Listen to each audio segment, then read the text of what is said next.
বলছি এখানে 5 বছরের নিচে বাচ্চাদের আনা বারণ, কারণটা কি? কারণ আছে এটা কেন মুখে দাও? এই হলো মন্দিরের মূল প্রবেশ গেট। আর এখানে কতগুলো নিয়ম লেখা আছে যেগুলো মন্দিরে আসলে অবশ্যই মানতে হবে। তো এখানে লেখা আছে 5 বছরের নিচে ছেলে মেয়েদের মন্দিরে আনবেন না। কেন ঠিক জানি না, কারণটা আমি জানার চেষ্টা করব।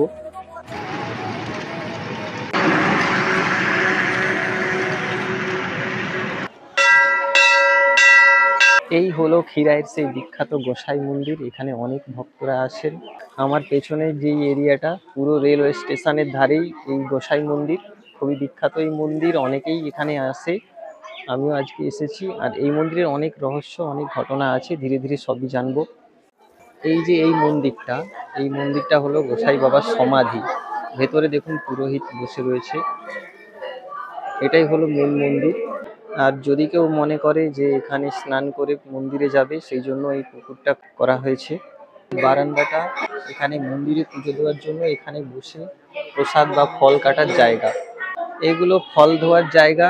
এই জায়গা হাত মুখ ধোবেন না লেখা আছে। আর হাত মুখ ধোয়ার জায়গা ওই যে সামনে, এই জায়গাতে পুজো দেওয়ার জন্য প্রথমে এখানে বসে ফলমূল কাটা হয়।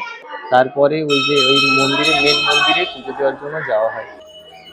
অনেকের হাতে এই মূর্তিগুলো দেখতে পাচ্ছি। মূর্তিগুলো নিয়ে এই মূল মন্দিরটা পরিক্রমা করছেন। আসলে কিসের জন্য পরিক্রমা করেন সেটা আমি চেষ্টা করব জানার।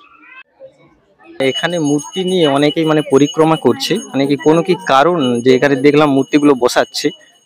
কারণ আছে, কারণ হচ্ছে যাদের মানসিক থাকে, ছেলে পেলে হয় না, তারা এই ঠাকুরের কাছে মানসিক করে। ছেলে হলে সেই ছেলেকে নিয়ে এসে আবার পুজো দিয়ে যায়, পুতুল দিয়ে পুজো দিয়ে যায়। এখানে মানত পূরণ হলে পুজো দেয়। মানতটা পূরণ হয়ে গেলে আর ছেলে হলে আবার সেই ছেলেকে নিয়ে এসে এখানে পুজো দিয়ে যায়। এই মূর্তিগুলো এখানে রেখে যায় নাকি? রেখে যায়। আবার যাদের ছেলে হয় না তারা নিয়ে যায় বাড়িতে, আবার তার ছেলে হলে সে দিয়ে যাবে। এই যে নিয়ে যাচ্ছে, দেখুন নিয়ে চলে যাচ্ছে মূর্তিগুলো। এইভাবে এখানে সিস্টেম।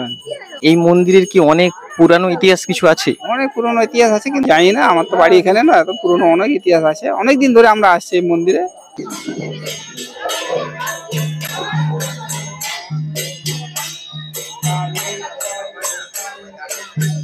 পুরোপুরি রেলওয়ে স্টেশনের ধারেই এই মন্দিরটা। উপর দিয়ে ট্রেন যায়, আর পুরো মাঠেই, রেলওয়ে স্টেশনের মাঠেই এই মন্দিরটা, এই পুরো এই এরিয়াটা জুড়ে এই মন্দিরটা বিস্তৃত। এই মন্দিরের অনেক ইতিহাস রয়েছে, কিন্তু ইতিহাস বলার মতো সময় কারোরই নেই। অনেক ভক্তরা এখানে এসে থাকে। নিরামিষ খাওয়ার দোকান আছে, খিদে পেলে এখান থেকে খাওয়া যেতে পারে। আর পুজো দেওয়ার সমস্ত সামগ্রী, ফল এবং মিষ্টান্ন, এই সমস্ত কিছুই এখানে কিনতে পারবেন।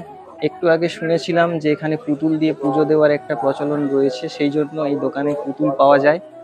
দোকানের নামটা আমি দেখিয়ে দিচ্ছি। দোকানের নাম, মন্দিরের পাশেই এখানে পুতুলের দোকান।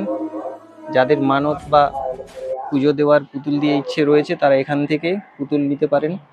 বলছি এখানে 5 বছরের নিচে বাচ্চাদের আনা বারণ, কারণটা কি? এটা কেন মুখে দাও?